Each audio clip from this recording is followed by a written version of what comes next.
It is time, gentlemen. It is time for Keeping Up with the Cardassians. Who's ready? Me. Not me.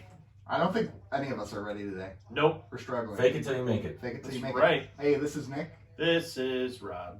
And this is Joe. Hey, and we're so happy you're with us. And Thrilled. And we're wanting you to call in right now and give us some ideas. I wonder if we could do a live show like on Facebook. A live show? I think so. I think we could do that for fun. That would be interesting. Can you do YouTube live? Yeah, you could have We can do YouTube live very easily. We Yeah. could have our ones I've of listeners call us. We could set up a Google phone account There you go. Yeah. for like voicemails or anything like that. Oh, we should. That'd be We need to great. get on that. And then it's just empty every week. We need Yeah. We check in, we're just sad. to. Aw, the sad panda music. It's just me leaving us messages. Hey guys, you guys are great. Yeah. Hey, Different accents. This is not Rob. I know this is not Rob. Leave You a guys are message. wonderful. This is Rob from the future. Your show is a huge hit. You are loved. Your wife did not leave you. Then you just look around and none of that's true. You're like, Spoiler alert, oh, she did. Rob's Wah, awful. wah. Sad universe. And here's where we're going to get a fact check from the Yeah, wife that says, exactly. I'm still here, I'm still here. even though I don't want to be. Begrudgingly. Yeah. Oh, I like how we get hate texts from my wife. Honestly. I know. It is pretty funny because Rob's wife, she watches our show or listens to our show, and she does send us group texts and just calls us out on things we say and do. And it's just, Everything we say is true, though. Everything I we fact say. checked every show. yeah, she said she wants to be our official fact checker, and Unnecessary. We have one. we don't. There's Yeah. no lies in this show. Once we're on this show, this is true. What do we have to lie about? Yeah, That's come true. on. We're That's true. three middle-aged men having a podcast about Star Trek. I mean, we're not shooting for the stars here. No. All right, we've given up on life a little bit. No, I'm kidding. There's nothing wrong with Star Trek. We love Star Trek. Although I wouldn't say we're middle-aged yet. I think so. I Son. think once you hit, I would say once you hit Some of us 35. are still in our 30s. I'm 37. I'm gonna be 38 in 2 months. But you guys act like the old ones in the group, so. Bull. Yeah, that's Oh, true. yeah. Actually. I'm Yeah. so tired, I gotta go to bed. Hey, Meanwhile, I'm like, party. no, sir, hold sir, on. sir. You were the one who's like, I'm gonna bounce out early if we do get together. Well, yeah, because I have a job. So do I. I have a job that requires me to get up like at 4 in the morning. Being an adult means that you slack off on So you your just job. got to stay up. Yeah, just Stay up. I never Party. slack off on my job. Ever. okay, but you can stay up through the night. You can rally. I don't know if I can stay up through the night. You can rally. Some young person you are. Right. How many all-nighters did you pull back in the day? Number of them. Oh, yeah. Oh, tons. Now, did you stay up through the whole day though, or did you stay up through the night and then like take a nap in the middle of the day? Pretty sure I just stayed up. Oh, Yeah. see, I don't think I've ever been able to completely stay up. I think, I did a lot of all-nighters when I worked at Blockbuster, with inventory and stuff like that. And then I would do a closing shift, inventory, opening shift. And then I would go home and take a couple hours nap and be fine. Good old Clopins. When my oldest son was an infant, Yeah. I had the responsibility of watching him one night. You always have the responsibility And I of was- watching your child. Oh, that's how it works? I was My wife did all the work. I was at my parents' house. I didn't live at my parents' house, but I was there, and I had a friend of mine and my brother over at the time, and my oldest son slept through anything. We took him to my friend's house. We played poker. He slept through anything. Yeah. He was in the back room sleeping. So, my parents came home late. Oh no, they weren't home. So we just started, not getting too rowdy, but we started like enjoying ourselves. Yeah. And it happened all night. We went outside. We were blaring music outside at like 5 in the morning. Oh, So our neighbor heard. I could never have done My that. brother was like, "It's okay. I'm with Joey. It's fine." We're playing like Tom Petty, "Free Falling" Oh, at God. the Oh, and then just blaring. sing Were you along singing to it? along? Yeah. Oh yeah. Oh Yeah. yeah. Oh yeah. Oh. And then when the sun came up, I made everybody breakfast, and we just kept going Nice. with Yeah. the next day. So, Yeah. but he slept through everything. That's pretty awesome. It's pretty irresponsible, but it's pretty. Eli did sleep through anything, but I feel like I was too much, like no judgment at all, but like I was too anal of a person where I'm like, I got this responsibility. What if for some reason, he starts choking and I'm drunk off my gourd? Like I was just too anxiety driven. Yeah. Yeah. So I couldn't do any of that stuff. That was not me. Once he's older, I'm a figure it out on the fly kind of guy. yeah. We're just gonna wing it. I was kind of more like Nick. I was worried about killing the kid. I'm like, Yeah. Oh, no, I'm confident. Oh, the second one, I was like, what happens, happens. Yeah. If he, like... Yeah. So, very quickly, we were struggling to figure out what we want to talk about this morning. But I had a good thing that came up. Oh, I Let's say just we say talk this about first. Star Trek. okay. Happy draft Draft week. We're not going to bug you Yeah. with draft stuff, but we're very happy as Lions fans. Yes. Yeah, happier So than far. I have been in a few years. Yeah. Many years. Thank you for not drafting skill players. I Thank can you. see how happy you are, Joe. I know. Yeah, So- I was very happy. It's hard to hide it. Yeah. So anyways, there was this meme on Facebook I saw the other day.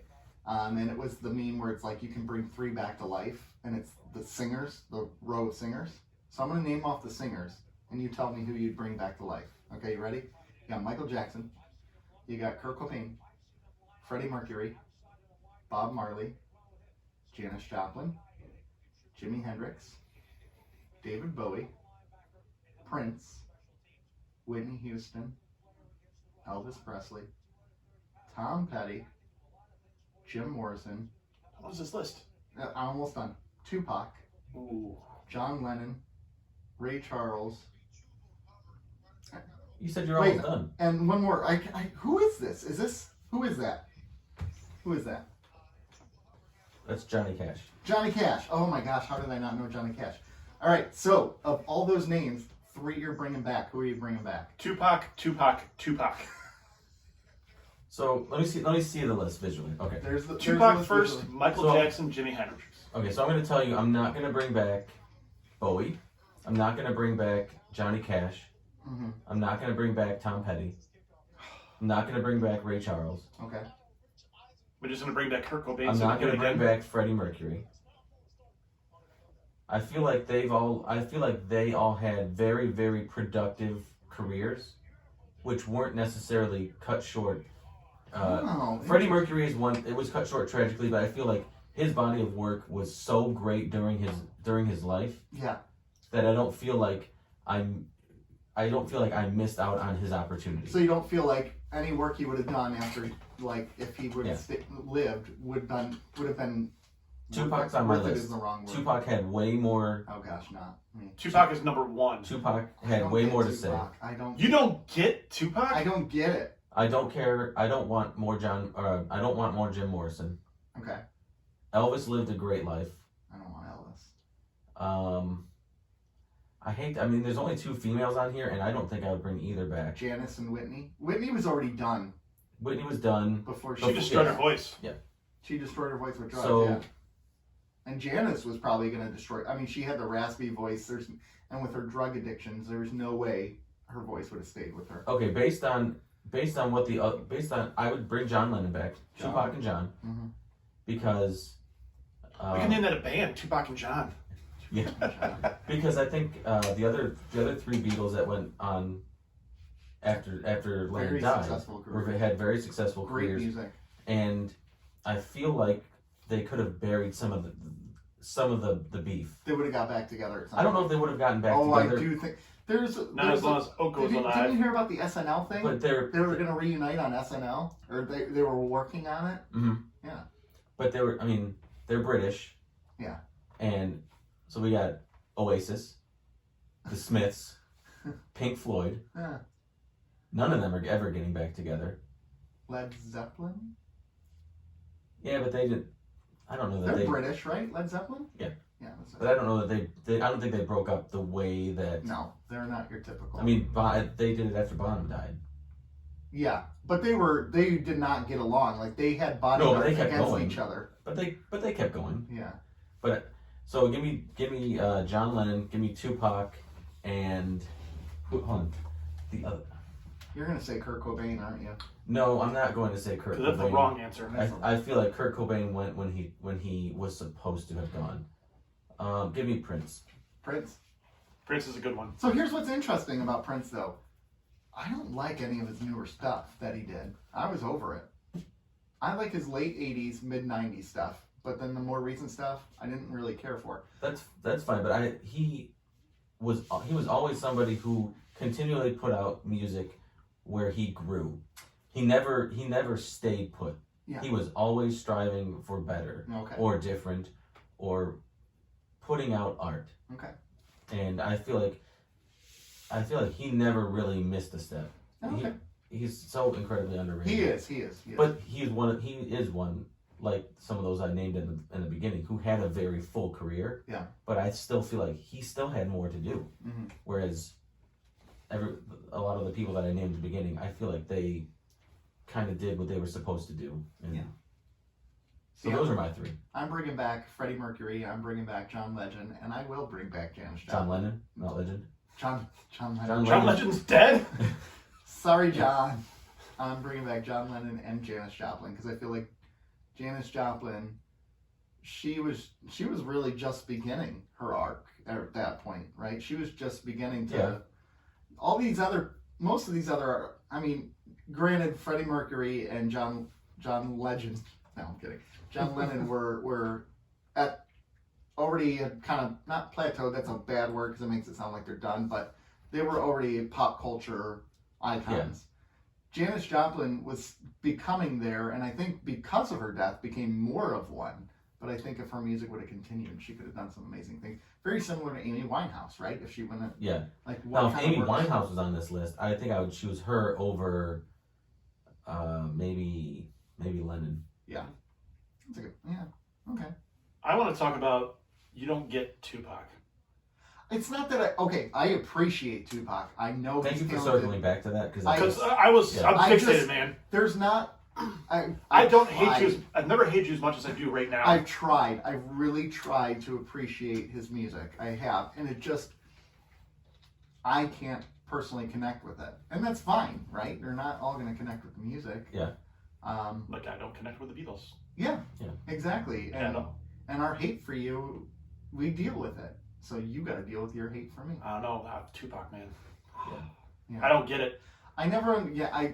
That era of rap was not an era of rap I loved. See, I'll fight you on that because that was an era of rap where it was about stuff. Rap is best used when it's about the social economical life that they live, that everybody lives, who's portraying this music out there. That's when rap is at its best, and that is that mid-90s era with Tupac and Biggie and all those guys. Even though I'm not the biggest Biggie guy, I appreciate them. Genuine?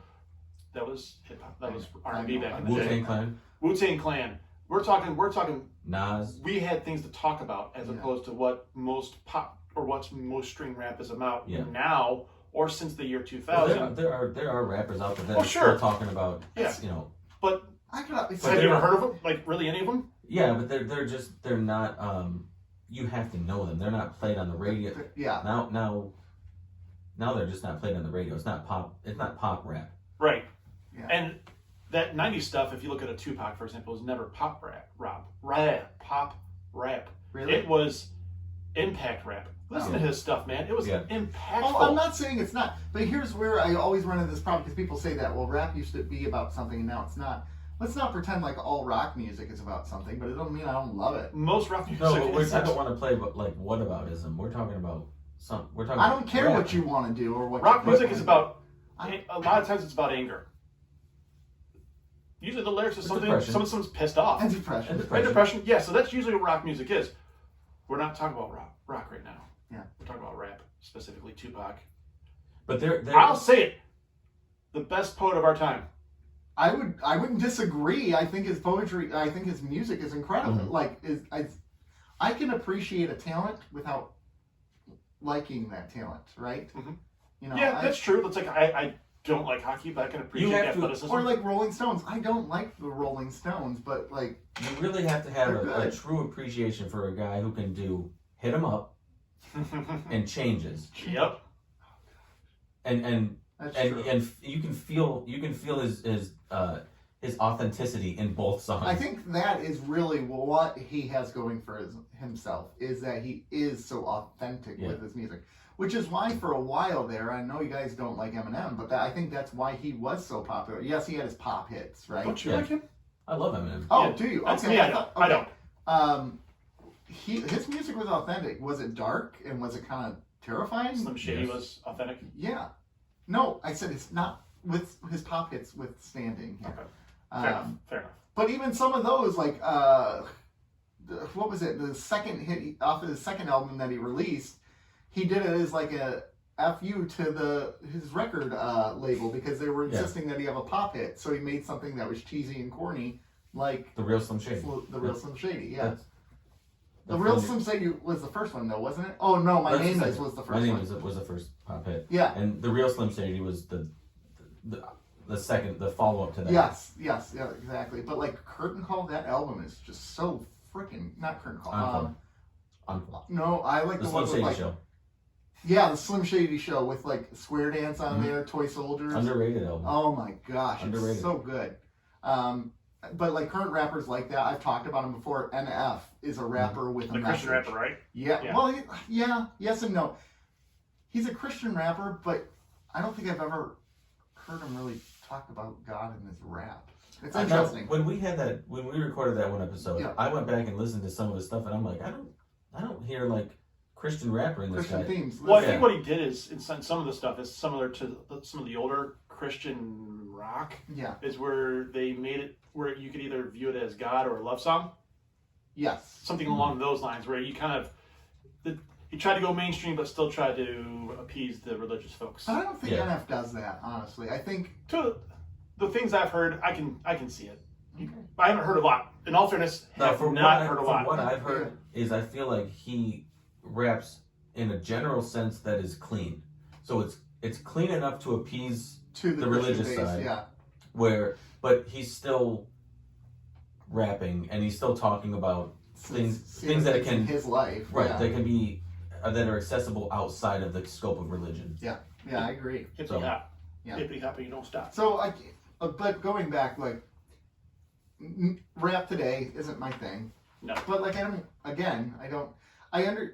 so someone tried to explain it to me before where I'm like, it's all about, someone said, it's all about hip hop and bling and the women you get or whatever, but they're like, well, this is a reflection of, like, they're reflecting on what society is telling them to be, like, it's a way to like kind of push back and be like, this is what you expect us to be, kind of a thing. Like it's a passionate, I don't know, I can't explain it off the top of my head. That's radio rap. That's radio rap, And right? that's what they're trying to sell. That's what they're trying to push. There are people out there that are, that are still doing hip hop, right? Yeah. That are still writing songs and lyrics that are socially current. But you gotta dig to find them. You're not going to We're find in an age where you have to dig to find any decent music. But if you turn on if you're going to the radio expecting to hear something that is deep, or something that is meaningful, or something that is decent, good, you're gonna have a hard time. Now there are I won't fight you on that at all. there are some people out there that manage to still write songs that are, once you look at them or read what they're talking about, like Billie Eilish.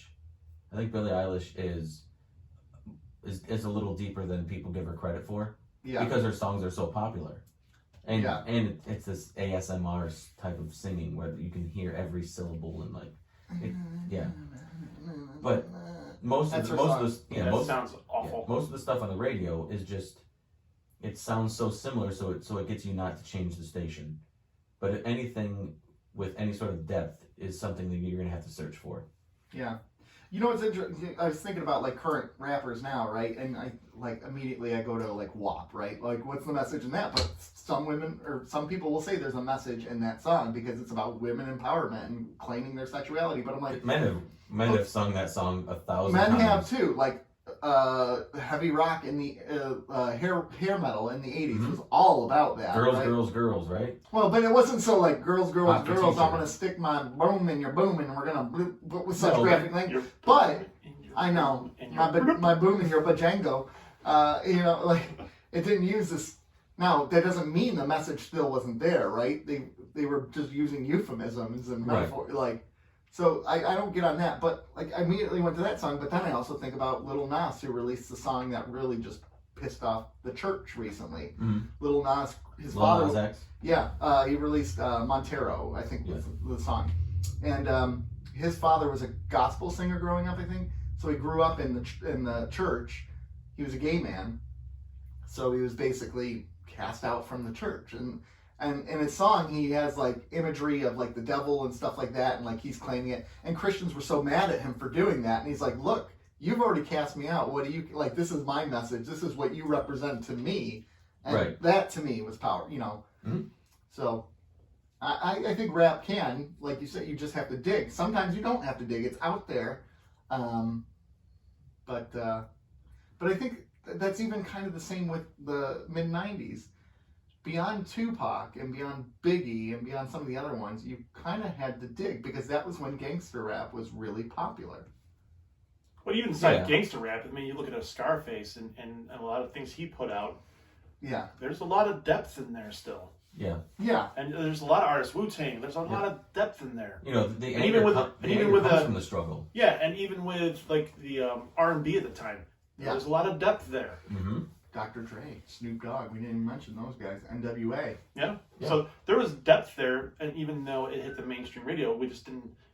They could appeal to everybody because it was real. Yeah.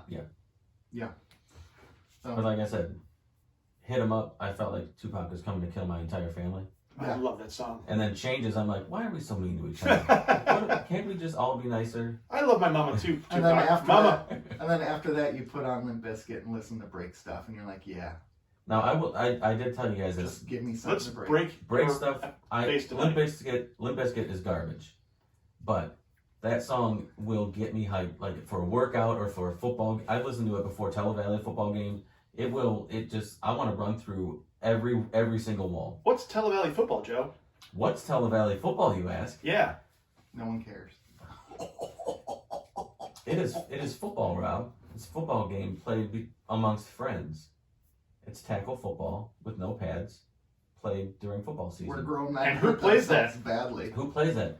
Well, my friend Rob, you know him. He and his friend started it way back. 1993. Way back in the day, really. Back in the day. It was a Tuesday. We're almost at 30 years now? Yeah. Holy crap. Yeah. I've been playing for almost 10 years then. Has it only been that short a time? Because I think we met in 2011 or 10 or 11. Okay. And I've played since, it was one of the first things that you asked me about was... Oh, because I'm a football whore. Do you play football? You're goddamn right. Because if you said no, I've been like, I'm done with him. Yeah. So, okay. So I looked up Limp Bizkit. I'm sorry, you guys are talking about football, and I was getting down the Limp Bizkit rabbit hole. Limp Bizkit did stink. But I will say some of their hits were pretty good. You gotta say Faith is good. You gotta say that's pretty good. They did a song with John Davis, which is phenomenal. All in the Family? No, that was the Korn's crossover one. I like that one. I'll find it.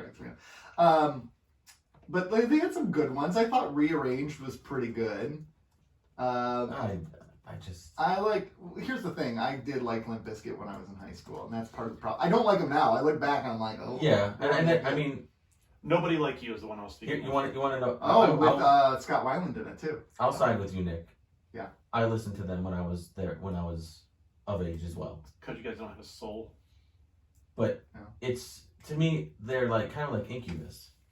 I listened to Incubus when I was around that age too. Like Make late Yourself teens. is a great album. The first two albums for Incubus were good, and then they went down the crapper.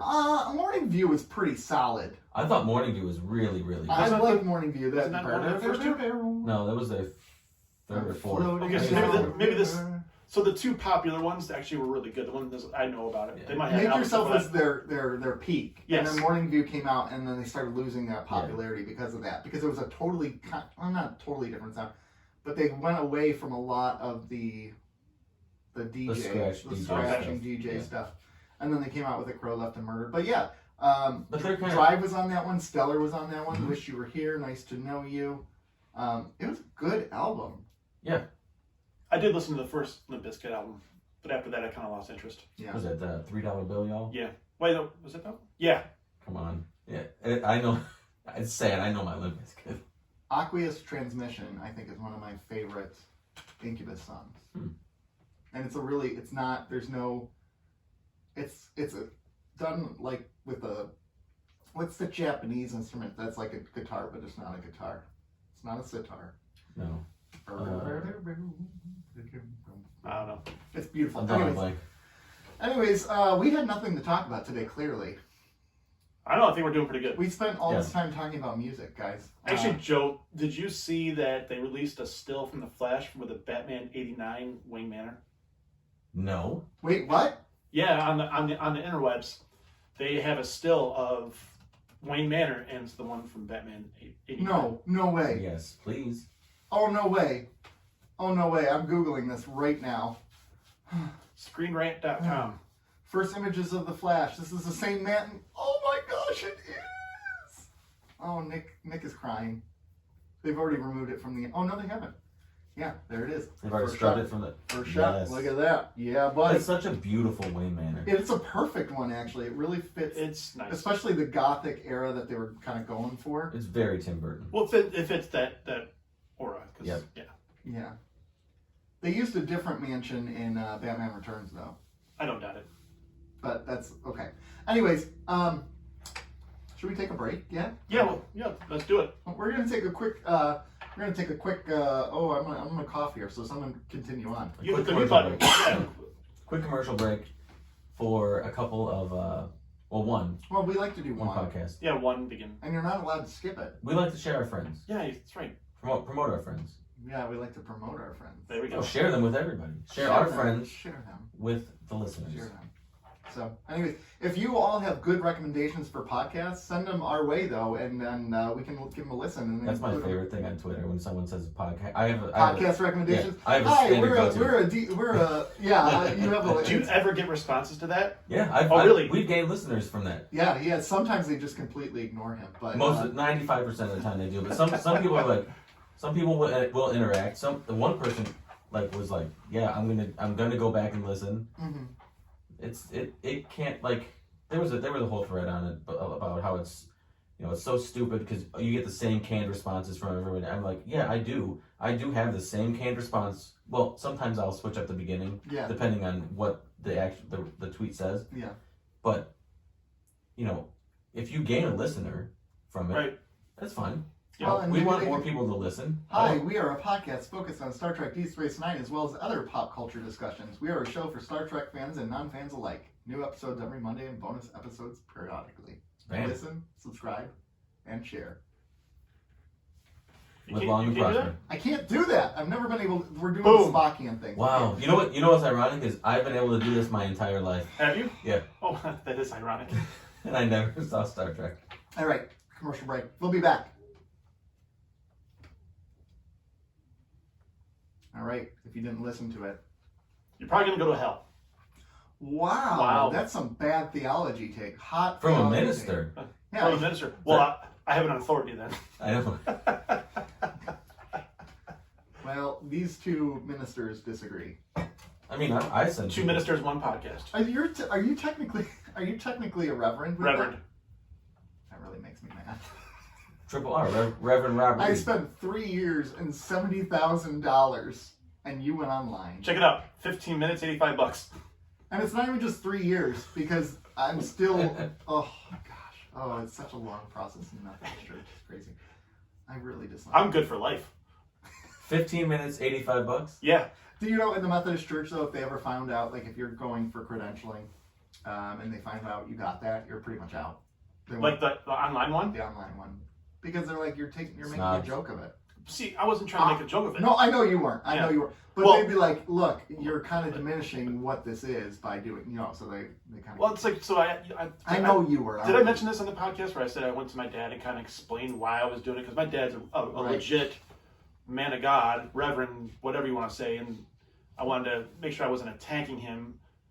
I was having a little bit of fun with it at the same time, but I wanted to perform weddings, and it was the easiest way to do it. Okay. So as a man of God is what I'm saying. Yeah.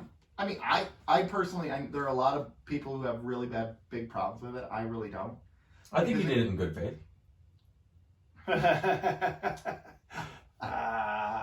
There was a pun there, but the sentiment still stands on its own merit. Yeah. Yeah, it does. You need to get that soundbite, but I know, right? Oh, I think I do have something like that. Let's see. Let me look. You have hilarious laughter, which is labeled Joe's jokes. Nice. I do have it. you gotta get out. You gotta switch spots with him because you gotta get on the sound bites, man. I know. The drops. I want to. The problem is the soundboard's off to my left. What I need to do is have it directly in front of me during our podcast, because that way, Yeah. That was the sound effect for No. putting it out in front. And we just need to make sound effects of ourselves. Ba-dum-bum. Like Joe's bye. Bye. Good Lord. Anyways, Let's talk about Star Trek. we got 2 episodes today. Let's talk about Star Trek. We got Life Support and Heart of Stone. Can I tell you guys something right off the bat? No. Oh. Okay, moving on. So, life support. Mm-hmm. I didn't take a single note. I actually took decent notes today. Yeah, good. I like both these episodes so much that I didn't take a single Really? note. Yeah. I really like these episodes too. Is it going to be an 8.5 for you guys? And Rob was yesterday. Okay, I dropped. PC sandbagged these dropped episodes my for kid. sure. I dropped my kid off at Rob's house last night, and he's like, "Oh, one's good, one's okay." And I'm like, I'm trying to figure out what. So we're going to talk about this. Sure. So let's start off with Life Support. I got a summary for you. Watch this. Do it. The writers find a way to kill Bareil. Bam. Oh no. There we go. Oh, That's good. No. Oh no. But did you know that he wasn't even their first or second choice? Yeah, they were thinking about killing O'Brien at first. At second. Oh, second. It was supposed to be a Romulan first. Oh, really? Yeah, but they decided that it was supposed to be a character that they just introduced, and the peace talks were supposed to be between the Federation and the Romulans. Yeah. Oh, I didn't know that. And, That pisses me off. I didn't know that. and they thought that the storyline wouldn't work with somebody who the audience didn't really have a connection to. I don't have a connection with Brian. And then it was O'Brien, because the rumor was that he wanted to focus on movies. Oh, he wanted out. Yeah. That's the rumor. Okay. Yeah. And then that got squashed. He had a pretty good. And then TV they I think from what I read, they didn't really like where Bareil was going. The relationship with Kira wasn't working out in anybody's favor, and they didn't really know what to do with the character. Right. So they decided that they were going to off him in a Frankenstein episode. It was a nice episode. I mean, I enjoyed it. The switch with Kai Wynn and Vedic Bareil getting along so well is kind of like, Well, there's a lot of stretches in this one because the peace treaty came out of nowhere too. It did, and it doesn't seem like the Cardassians. It doesn't seem like the Bajorans. What are you talking about? I can see the Bajorans doing it. They're more spiritual people. They believe in 2 seasons ago, Wynn just tried to off somebody because she hates Cardassians. Now there are some things that seemed out of sorts here, like the peace treaty came out of nowhere, like you said. Yeah.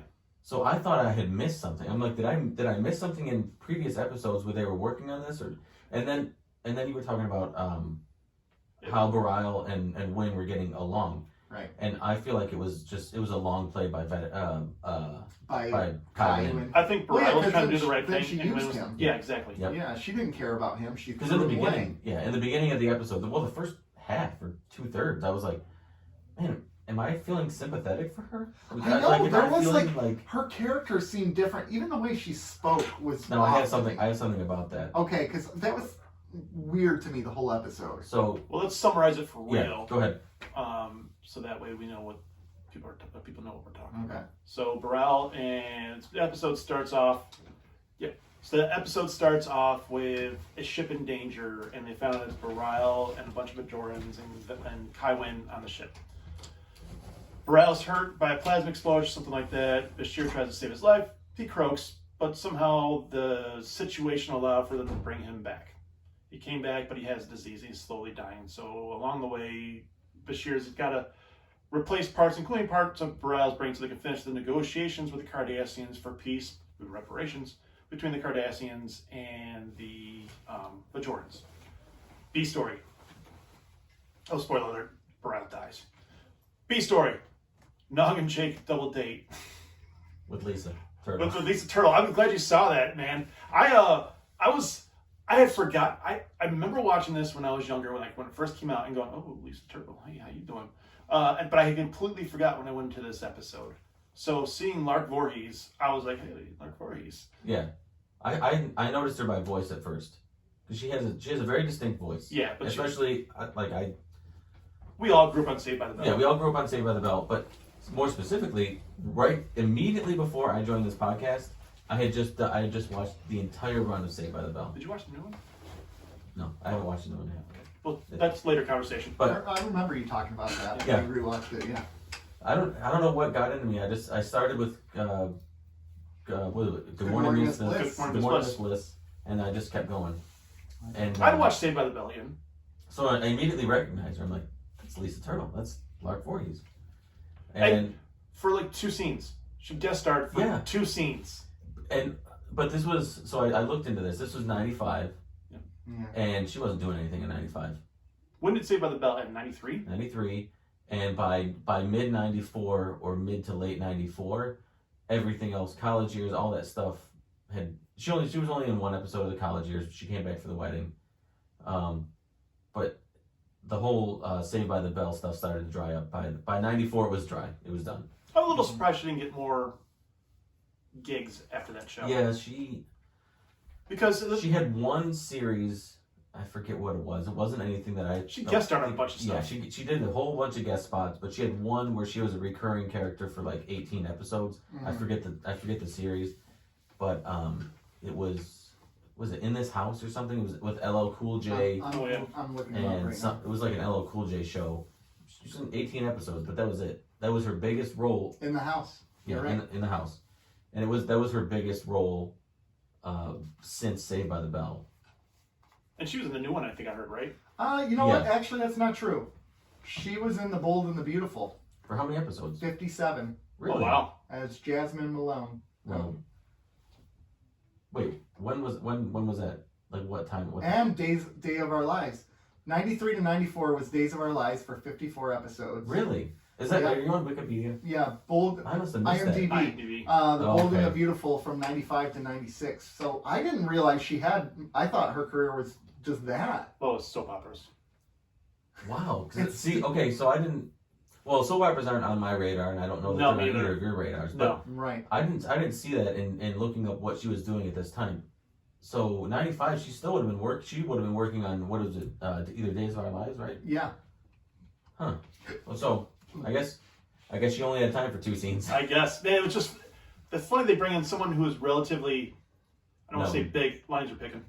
Relatively big for 2 scenes. It was just weird. It was good to see her, but it was just weird. Yeah, there she. Yeah, you could have seen. They could have cast anybody. Wide receiver. I knew they were going to do that. I knew they were going to do that. But yeah, Amandra St. Brown. I like the name. Let's go. Yeah. So small guy. Yeah. And it was such a small part. That's so interesting that she did do that, though. It's such a small part. I didn't even connect that dot. I didn't even think anything about that character because it was such a minor character that I just kind of ignored it the whole time. Oh yeah. Yeah. So. Did you realize who it was at first? Or no. Oh, really? I didn't notice it until we've talked about it just now. Really? Wow. No, I had no idea. No idea. I don't know. That was my dramatic surprise voice. Okay, so Rob summarized the episode, and we were talking about Kai Wynn. Yeah. And you were talking about how she was talking, right? Yeah. So when she needed Bariah alive for the negotiations, she was very very sympathetic and soft spoken, almost nurturing to a certain extent. And you never heard her once. She almost sounded like it was a different actress. The way that her voice sounded different. From inflection. Yep. Yeah. And then as soon as she got what she wanted, and this is what made me notice it, is she started calling Kira my child again. Yeah. She didn't say my child the first 2/3 of that episode. I'll say drop my child. I don't have a drop my child in here. I took it off by accident. Oh, but God. Sorry, I left Joe, you down. You're that chair next week. I always have the sad trombone. Oh, we always do. Yeah. But as soon as that came around, as soon as she got what she wanted, the condescension returned, my child returned, all the good old Kai Wynn greatest hits returned. It was nice to hear her say, at least when he died, that she will make sure that. I don't believe her though. Yeah, that the pager didn't forget him. I do. Well, and I also believe. I do believe. Okay, this is where her. There is a different responsibility when you're the Kai, right? And it probably power transforms people, and it can transform them for the bad or for the better, right? Mm-hmm. And I think she's a bad person. Thank you. But maybe a little bit. Maybe it's affecting her slightly for the better. But she's got to fight her own personal tendencies in the interest of Bajor as well, right? So she's trying to balance the two, and she's not good at it because she's such an evil person. Yeah. So, but yeah, that didn't. And also, one of the things I was going to say about all of this too is right away she was wondering if it was sabotage, right? And they, to me, it seemed pretty obvious it was the Cardassians who did it. Like, tried to sabotage and blow up their ship and kill them all. They never They never readdressed that Because it wasn't sabotage.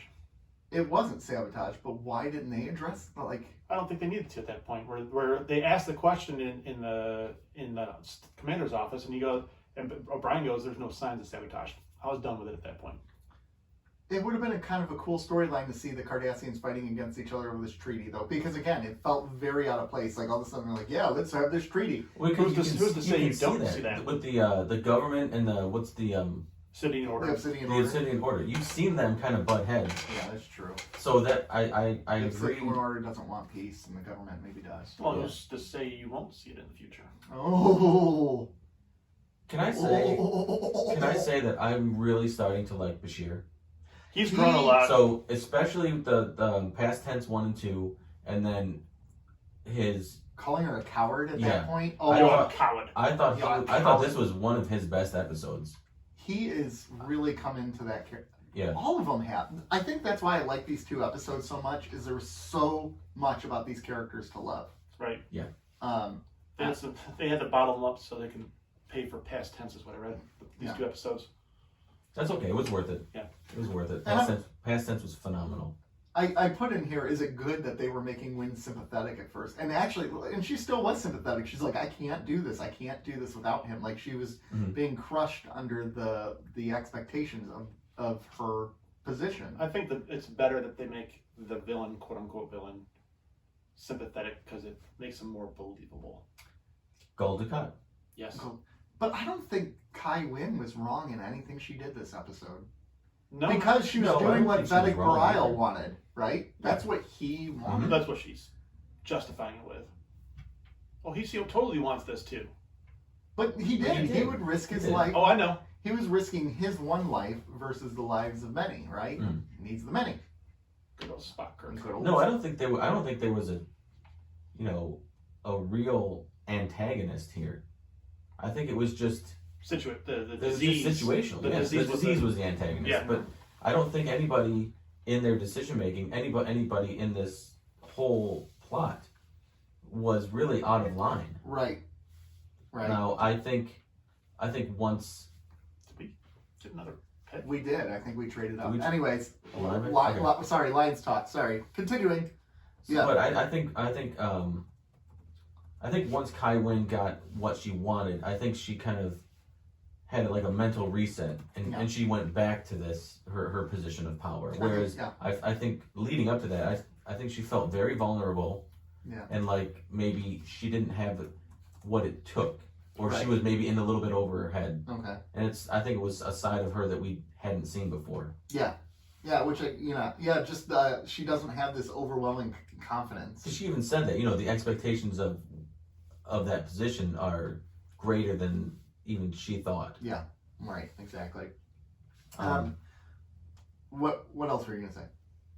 Sorry. No, I I really like Bashir. I thought he showed a lot of integrity in this episode. Yeah. And he's had that.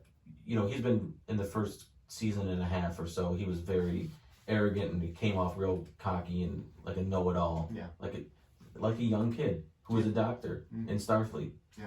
I mean, but I think he's really starting to settle into his position and into his character, and I like him so much more right now than I ever have. And no one's rolling their eyes at him when he talks. No, anymore, like because he's doing it. Like I said, I used the word integrity. That's what I felt like he acted with a lot in this episode. To me, it seems like the writers, when everything changed over this season, one of their tasks that they had for themselves was to correct Bashir. I would agree. It seems like they've done a really big correction. Yep. And not an overcorrection, but No, and it doesn't seem like it doesn't seem out of forced character. either. No, it doesn't. It seems like very a really natural an character evolution growth. from what he's seen on Deep Space Nine, right? So one of the things that I think came out of this episode for me was the philosophical question of euthanasia.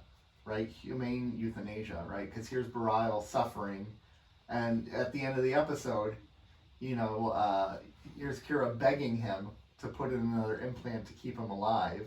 Mm-hmm. And it's basically like he's going to suffer because of that, right? Like it's not going to be him. I thought that was a nice euthanasia thing. Yeah. Maybe it wasn't, but to me it came across that way.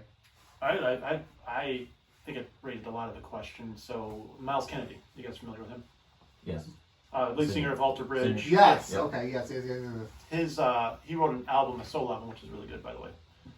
And a lot of it's about his journey about, I believe it was his dad or his mom. That a lot of it's a story. The whole album's a story, and it kind of progresses and how his mom or dad wouldn't take medicine because they didn't believe it. Yeah. So believing in the will of God type of thing. So I think this episode really kind of pointed back to that: is what is the will of God versus versus medicine, or coronavirus.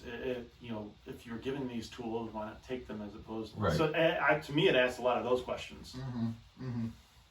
I mean, you could look at it as the will of God would be, and I'm not a religious anything. So, but God, wouldn't you think that God would have created the people who were able to create these things to I agree. prolong? There's a lot of camps that don't. To cure diseases and Yeah, I think and that's when I think about when I'm talking about my theological approach to these things. We talk about this idea of miracles, and why don't we see miracles today, right? Like in the days of Jesus, I'm like, yeah, we see miracles all the time. It's called modern medicine.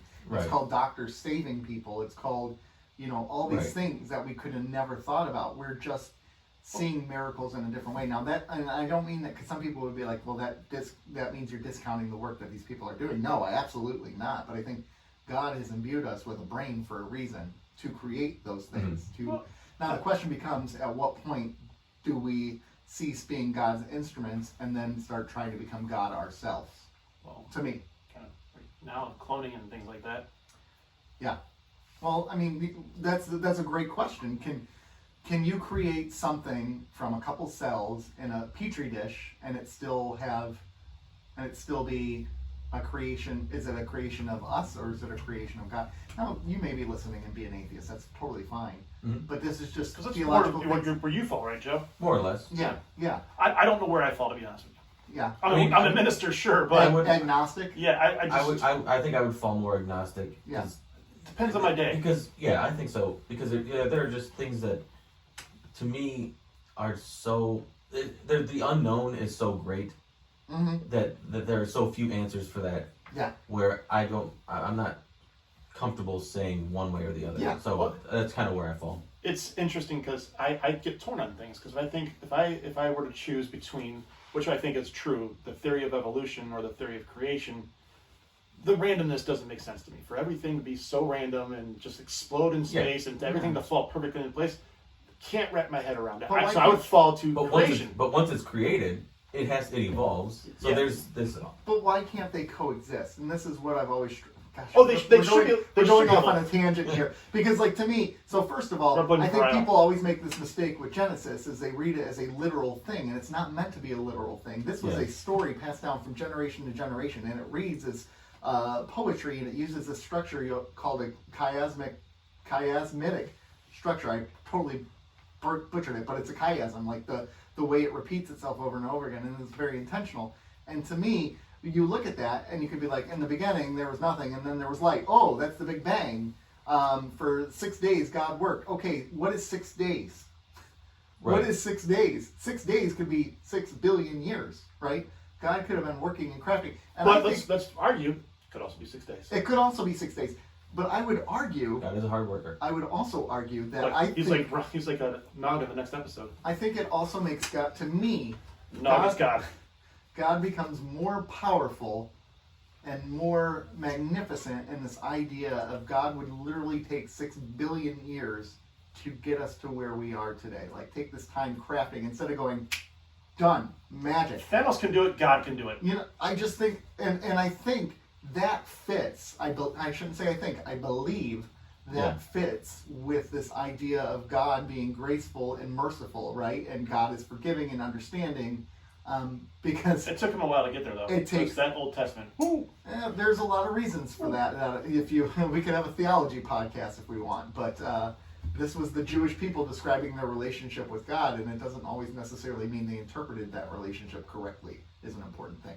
So anyway, The funny thing about the theology podcast, if you had it, it would be, again, you two being more knowledgeable about it and me being it would be a lot of the fun. same thing. So anyway, we're going off on a tangent, but I do believe this episode does speak about this idea of euthanasia and Absolutely. and when is it merciful to let someone go versus sustaining their life? Like I always think back to the Scrubs episode where JD was so incensed with Dr. Cox about, Dr. Cox is like, they're old people, we just keep them on life support and then they die, or what, like the one episode where like they're dead. I think that was the pilot, right? And he's like, most of our medicine is caring for people who should have died a long time ago. Question becomes, what's more merciful, keeping people alive when they're miserable, or letting them pass, and maybe even assisting them? This is a really difficult. Do no harm, and so that's what's do no harm mentally too. But sure, but harm. When do we draw that line? Harm is subjective. Yeah, isn't harm? It is. I'm not saying pro for. Actually, I'm more against it than I am pro for it. But what I'm saying is, we draw that line in the sand, and then that line moves, just like with everything else in this world, and that line continues to move a little bit. See, I'm generally pro euthanasia and pro assisted suicide. Some people would. I think if you're committing suicide, you should do your goddamn self. I think too. But hold on. But somebody, We should go back to Star Trek. hold on. This is kind of Star Trek. This is what we're talking about this episode. That's a rough thing to say. It is a rough thing to On a- say, but on a I'm podcast. 100% honest about it. I know, but somebody who has all their faculties has that ability and that right? Mhm. If I wanted to, I could. But But if I don't have that faculty, I don't. you're paralyzed from the waist, from the neck That's down. fair. Right. Or Do you hold your breath? I mean, like you can't. I don't have that ability. It's taken away from me. Yeah. Right. So what is? So now we're talking about quality of life. Right. But I also think too, an important factor, mental health. Right. Right. If you're talking with someone who is paralyzed from the neck down, and they say, "Look, I'm with it. I'm qualified to make this decision." Okay. But if you're talking with someone who's 30 years old, who suffered from depression and anxiety, that is not. So here's my thing. I'm not That's talking not about a good decision. I'm not talking about like if I was paralyzed from the waist down. I can still have a really high quality of life with modern medicine make and that modern decision. technology. Yeah. Okay. Right? So at that point, I would be anti-suicide assisted because it's not inevitable that I'm going to die in the next week or two. Yeah. I'm talking about end-of-life care. Yeah. Like when it's inevitable or when the quality of life is so low that it doesn't justify the resources that are going into stabilizing a person, right? Mm-hmm. Why not allow them to leave on their own volition or with grace or with or somebody who's a decision maker for that person, right? Mm-hmm. Who has power of attorney or whatever legal right whatever legal right they have to make the decisions for this person. Yeah. Why not allow the person to go with grace? Because guess what? The do no harm thing, but they're gonna be in pain. They're gonna suffer. They're gonna be in at the pain. They're end. gonna suffer. But also the hospitals, insurance, they're all gonna just bill you out the ass. And then you're gonna Agreed. die bankrupt, and your family's bankrupt because of it. And what does the family get out of that? Say your piece. Yeah. So here's what I see. We have that line. Okay, we can off a guy because they're whatever the situation is. And I mean, that line it's moves. a big. We already do that. I'm just saying It's that called line the will, death penalty. that line, Which most is states got really rejected. wrong. But that's on in my mind. our terms. God damn it. Right, which makes it acceptable, Right. right? But that line, to me, Life I and just see liberty. that line moving and moving and moving and more and more and more. I think that argument can be used for so much. It can I mean, be. how It many can be. people have And- used that in terms of gay marriage, and that drives me nuts. And I'm not saying you would. Oh, no. no. I I'm don't gonna be care. very clear. Right. No one should get married. But I also think too, as thinking at this from a place of faith, Christians Stirring get that so pot for wrapped later. up. Christians get so wrapped up into the loss of life. But why are you getting so wrapped up into the loss of life when you believe in life everlasting?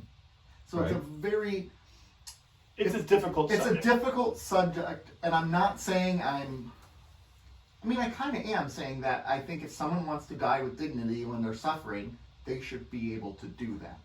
Right. But what's that line? The line does become mental health. Okay, you're still suffering, but this is something that's a chemical imbalance in your brain that can be corrected, and if it's corrected, you would absolutely regret that decision. You wouldn't mind. Right. You would.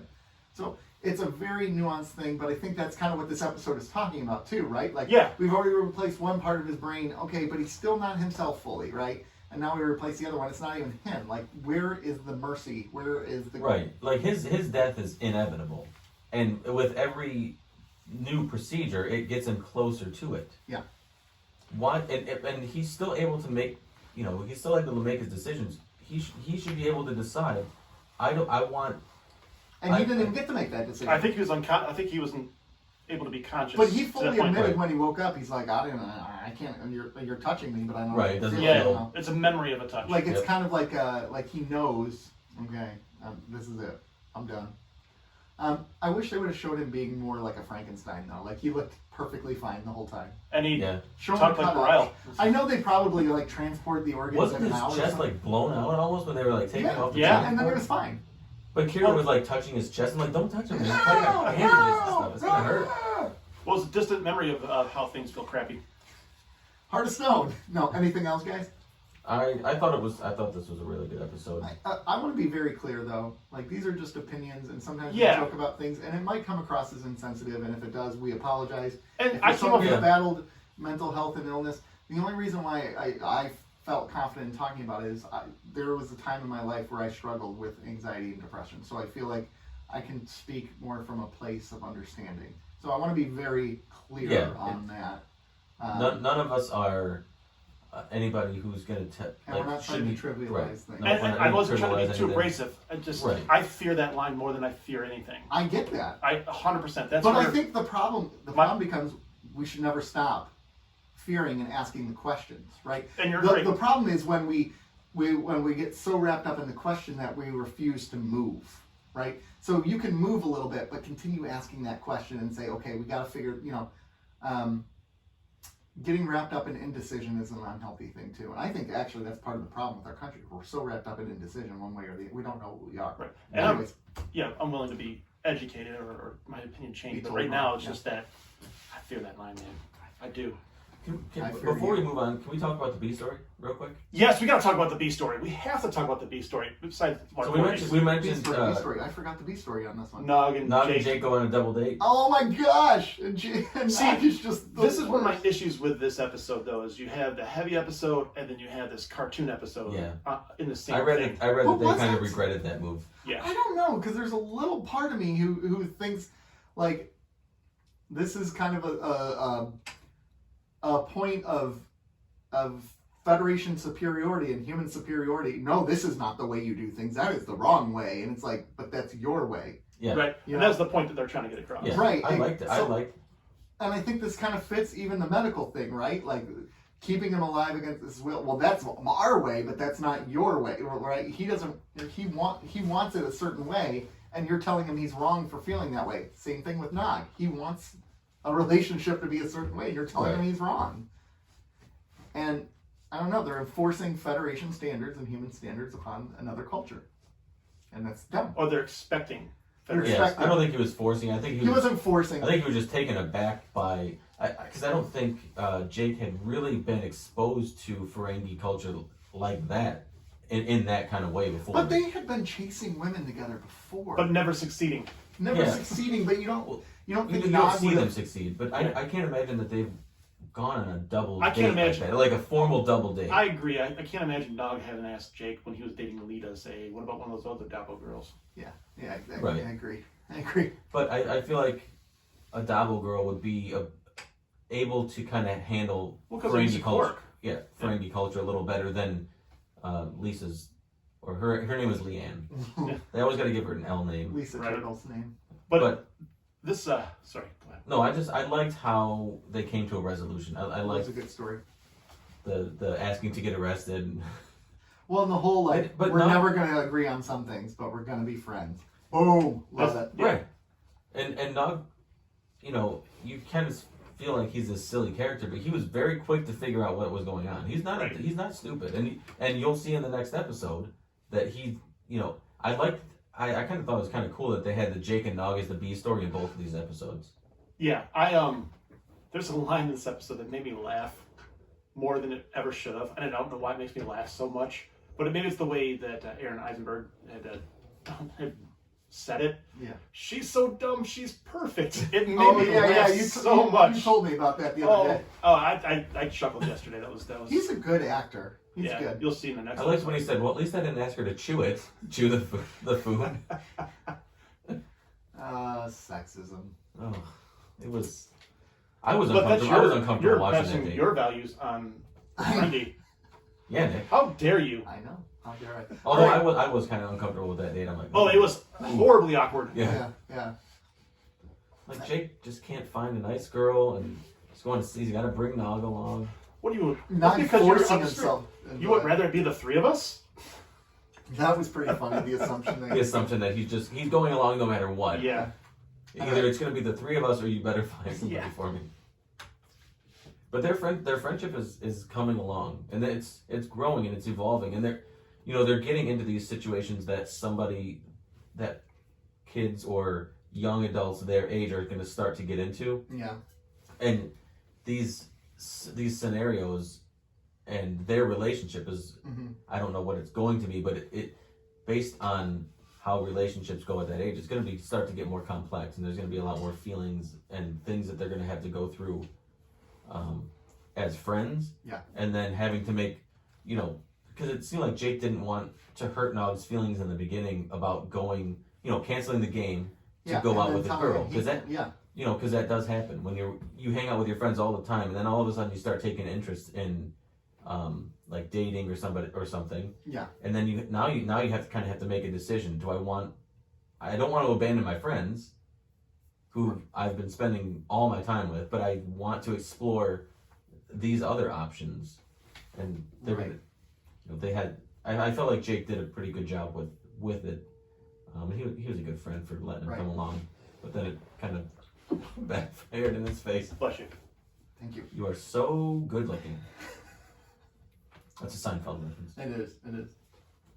Okay, gentlemen, we're an hour, so we gotta move on to the next. Remember when we were talking before the show and like, it's gonna be a short show because we don't have anything to talk about in the beginning. No, we're an hour and 3 minutes. So Lies. Heart of Stone. Summing it up, Oda and Kira go on an adventure. They're in a roundabout and they find some Maquis running or whatever. They crash land on a planet. Boom! So they chase them. Kira gets stuck in a crystal, and the crystal slowly is taking her over. Odo can't figure it out. By the end of the episode, he confesses his love for her, and she does in return, which Odo doubts. Turns out it wasn't Kira all along. It was a changeling. It was Quark. It was okay. So that's and then they go back to the station. Odo basically plays it off like he never said anything, and that's that. But then we have another story about Nog wanting to be in Starfleet Academy, and he wants it real bad, but Sisko doubts him. He doubts him all along. By the end of the episode, Sisko comes around, and he's like, "You'll be a great fit." And the episode ends with Nog moving on through to the Starfleet, not moving on through, but like getting the letter of recommendation for Starfleet Academy. And Odo and Kira going back to what their relationship was before, at least in Kira's mind, but Odo confessing out loud his love for her that she didn't hear. Excellent. That is the episode, gentlemen. I thought this was a good episode. Okay. Yeah. Did you like this one better than Life Support? No. Okay. I did. I like both of these a lot. I can't. I would say I liked Life Support a little more. I like Heart of Stone a little more. But I can't fault you for that because I thought it was a really good episode. I like the beginning with Odo and Kira fighting like a married couple. When he's like, Yeah. well, you could have at least asked. Yeah, I just want to be considered. I just want to be. But you can't even eat. Like, that's pretty fantastic. That'd be like, like a guy going out with his friends and the wife is mad because she wasn't invited. And he's like, but you don't even like my friends. Why would you want to go? Well, I would have liked to have been asked. Like, I would have said no, but it would be. Right. That's a very good point. I mean, but anyways, I like that to set the stage for what this episode is to become, because then you start to go, wait, could Kira love him? But Bareil just died the last episode. Yeah, that was my thing. It was like that made it hard to believe. Yeah, they should have. They should have. If this was put some gap in there. If life support was earlier in the season, or if Heart of Stone was later in the season, there would have been a little bit more momentum behind this story. Yeah. But back to back, with Bareil just dying. Yeah. Like. Or drop a nugget about Bareil. Odo being like, I know you lied to me because I've never seen love from you. Besides, someone you love just died. Right. Besides, something. Sometimes I hate the episodic format of this show, and other times I think it works really well for it. Yeah. I don't think today it helped the episode. Agreed.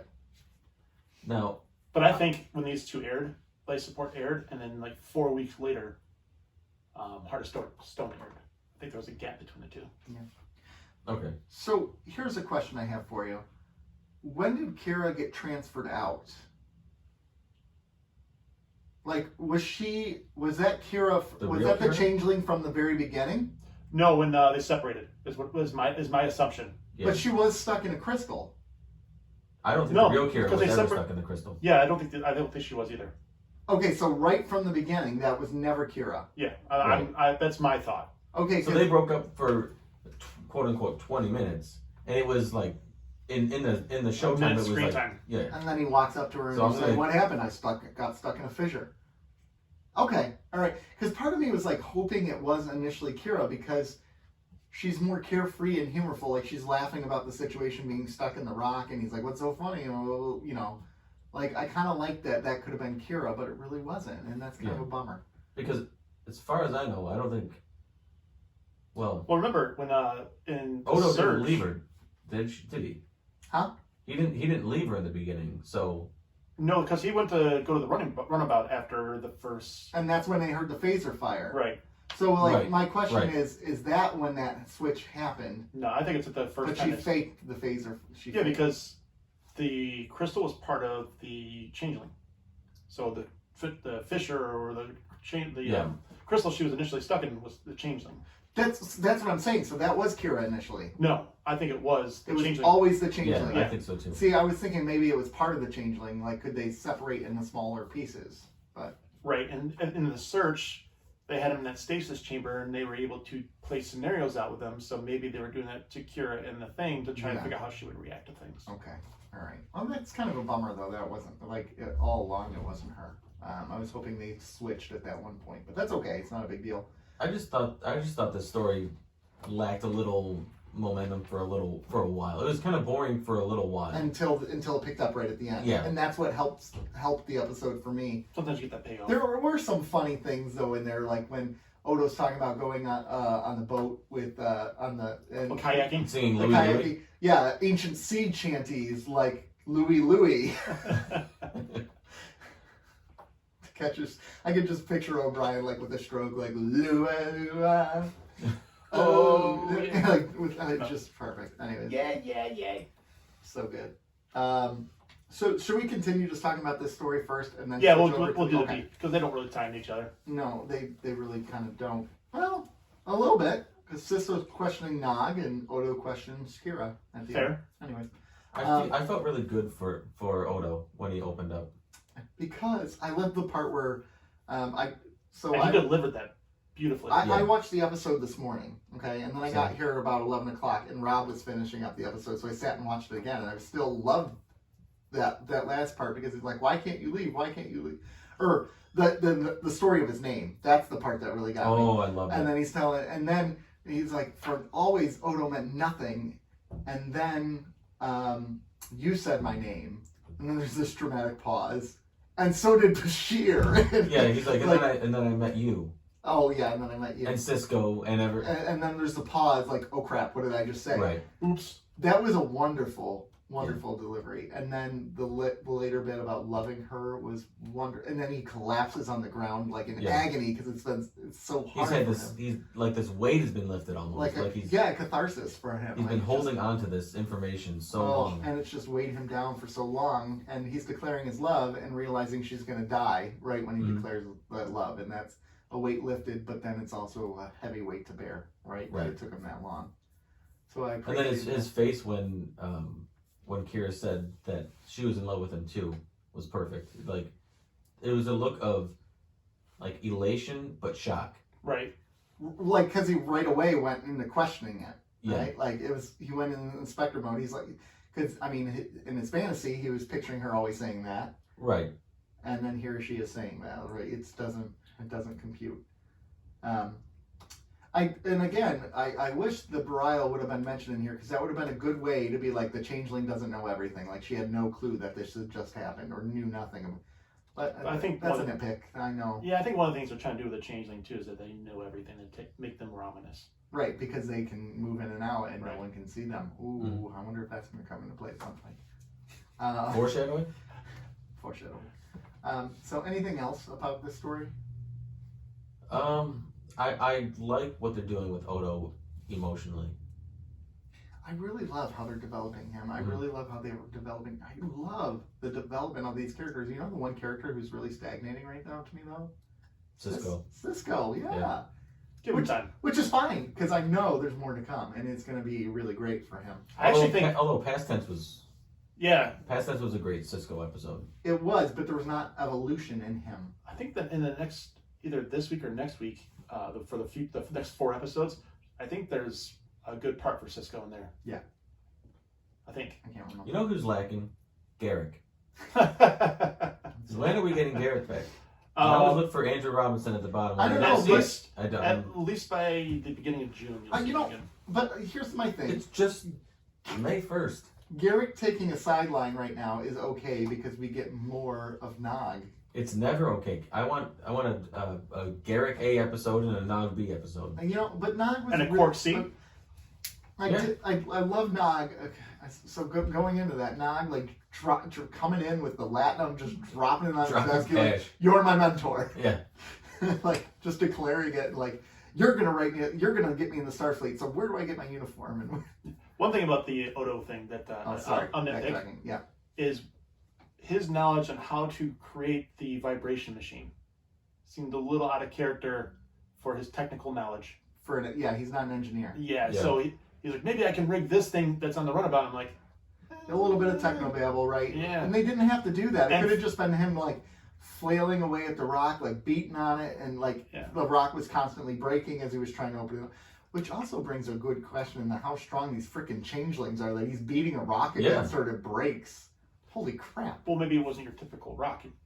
Maybe it was because it's a different planet, different moon. Yeah. Maybe it's just not the same density. Maybe it's like, what kind of rock is it that's really full? I mean, brittle. Brittle, like, even like charcoal, or not charcoal, what's in the pencil? Not lead. Graphite. Graphite is a super soft metal. Yeah. So maybe it's like that. So, no. Sorry about that. I moved on a little bit. I had forgotten all about that, and I'm like, oh crap! Yeah. You were talking about Nog so organically.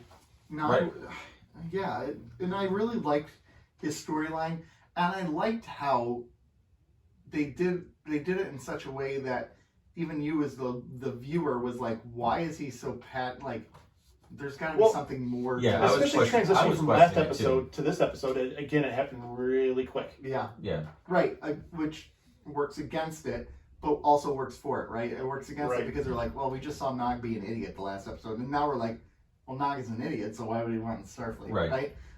So it kind of makes a little bit of sense. It makes sense that Cisco would not necessarily trust him.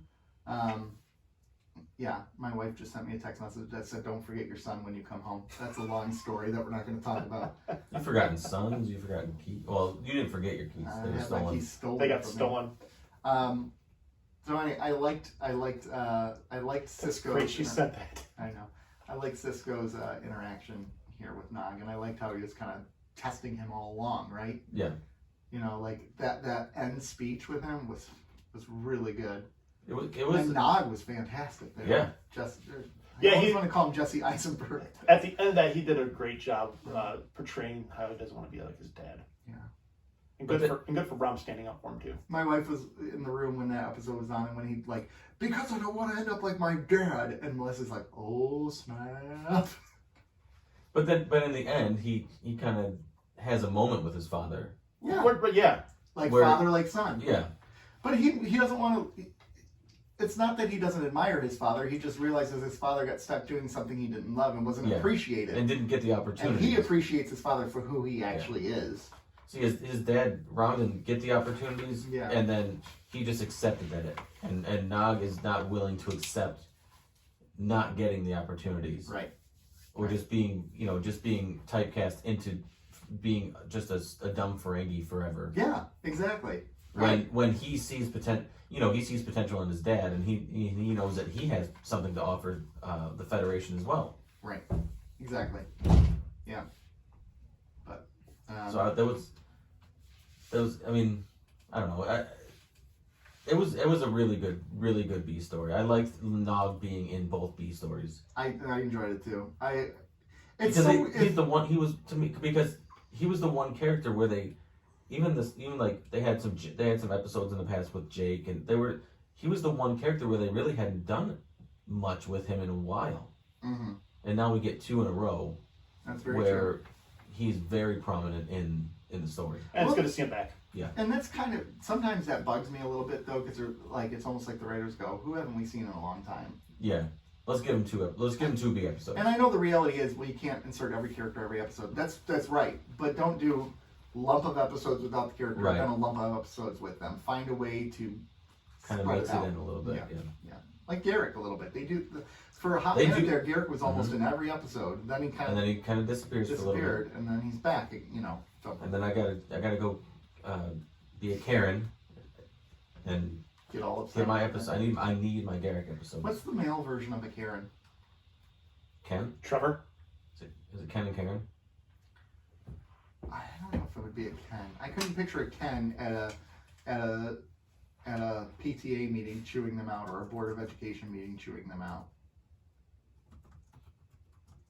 It could be a Donald. Yeah. It is. Is it a Ken? Are you looking it up? A Matt. No, I'm not. I'm looking up something else. A Mitch. Wow. A Mitch. No, it's got because Karen is a very. It's very. Yeah. You know what you know. As soon as you say it, you know. But there was a time where people didn't. I know what. Like 4 years ago, no one would have known. What was the genesis of the Karen? It was. There was a cookout Karen. Cookout Karen, or who yelled at the people Yeah. for barbecue. Yes, it was the black family who was barbecuing, and she came in Yeah. and shoot them out and called the police on them. And it was like cookout Karen or something. Yeah, and I think her name was Karen. Yeah. So, wow, that would really suck to be the person. I mean, granted, she kind of deserved it for racist behavior. Yeah, absolutely. But anyway. 2 weeks for Garrick, just so you know. Okay. He can do that. He can last that long. I'm just gonna start watching ahead. All right, gentlemen, let's do some rating today. Shall we do some rating? Let's rate these. Let's rate these bad boys.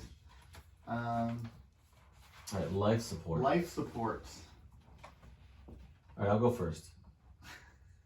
I'm gonna give life support an 8. An Wow. 8. A solid 8. An 8. Wow. See, I gave life support a 7. Okay. 7 for me. Mr. Rob. 5.5. 5.5. What on earth? What is happening, Rob? Let's have a talk. I know, Rob. You were the one who wanted us to do this show, and you're like 5. I don't know. Not a Frankenstein fan? Not a Frankenstein fan. I'm not a Bryle fan. He's dead though. They killed him. It should be a 9 for you. It should be a perfect score. If Lisa Turtle wasn't in it, it'd probably be a 5. Lisa's only worth. Well, she only had 2 scenes with her. Yeah. Very small scenes. But yeah, it was all right. It was above. It wasn't bad. That is technically above average. Yeah, that is technically, but yeah, we made it very clear that a 5 is not necessarily a bad score. Right. It's not. All right. I mean, I'm not buying a 5 out of 10 star item off of Amazon, but it's true.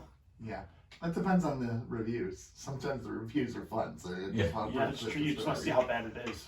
Okay, Heart of Stone. I'm gonna go first on this one. I gave this one a 7.5. Okay, see, I'm going to go the opposite way. I'm going to give it a 7. I was going to say 7 as well.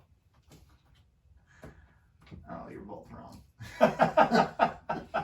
Hey, so he's saying we're wrong for half a point. I know, I right? know. I know. You could say I'm wrong for the Half a 5.5, but the half a point. We all liked it. We all enjoyed it. Anyway, We're like 7.7. He's like 7.5. You guys are idiots. 7.12. You guys are idiots. we got some good ratings here. I can't wait until the end of the season when we discuss all the average ratings. Because we shouldn't do it now. No, we shouldn't do it I love now. numbers. I know, but we're gonna wait. We're gonna hold off on this bad boy because I bet you Rob will be the lowest rated again. It's all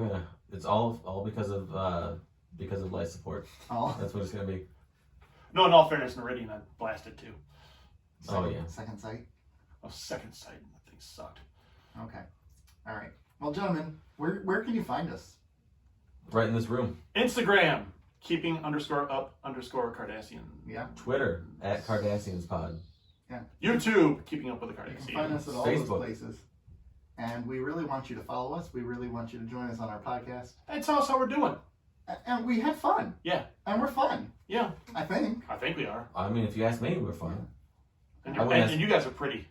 You are. You're beautiful. No, you guys are. You're beautiful. You carry the You're team. beautiful. Oh, lonely fan. Lonely fans. You Oh, didn't yeah. mention my lonely fans. Oh, man. All right, Well, everyone. It's been great. It's been real. This is Nick. This is Rob. This is Joe. And we'll miss you forever. Goodbye. Bye.